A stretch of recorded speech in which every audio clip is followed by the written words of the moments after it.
want to thank each of you for being here. We thank you. It's very timely.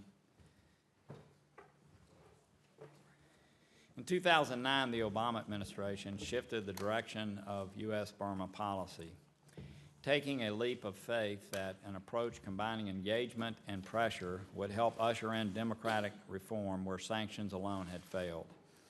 Although many were skeptical of such a shift, Burma's 2010 elections provided an opportunity to test the credibility of a more proactive engagement approach.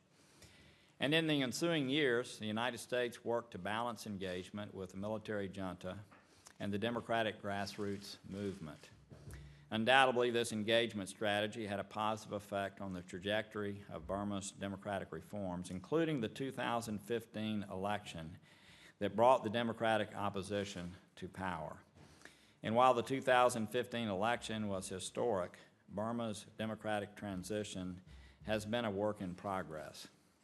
Along with its complex ethnic and cultural history, the Burmese military continues to control key ministries and large swaths of the economy, which is why there was some concern in 2016 when the Obama administration unilaterally rolled back most of the restrictions on U.S. engagement with Burma. A year into this new policy, the question is, was this too soon? The Burmese economy remains weak, and projected flows of U.S. investment have not materialized. Human rights regulations are untouched, structural reforms have not progressed, and the peace progress is stagnant.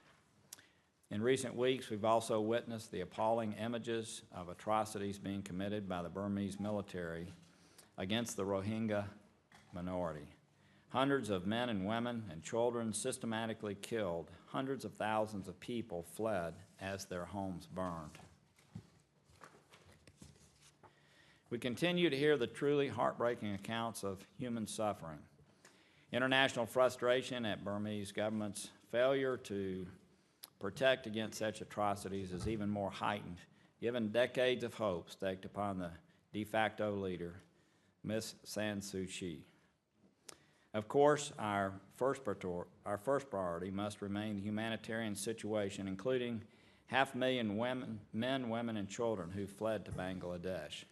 I also think we should not shy away from an honest assessment of the direction of U.S. policy towards Burma.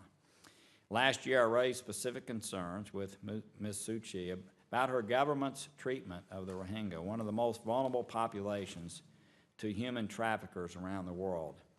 And I publicly shared my shock and dismay at her dismissiveness of these concerns, an attitude she has maintained even in the face of unfolding humanitarian crisis and mounting international criticism.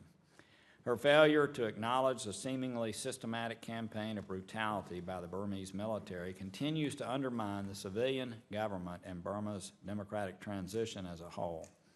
The United States should not abandon Burma. However, it may be time for a policy adjustment. I hope to have a candid conversation here today about the trajectory of current U.S. policy towards Burma, including the role that Congress can play in encouraging democratic reform and addressing humanitarian efforts. I want to thank you again for being here.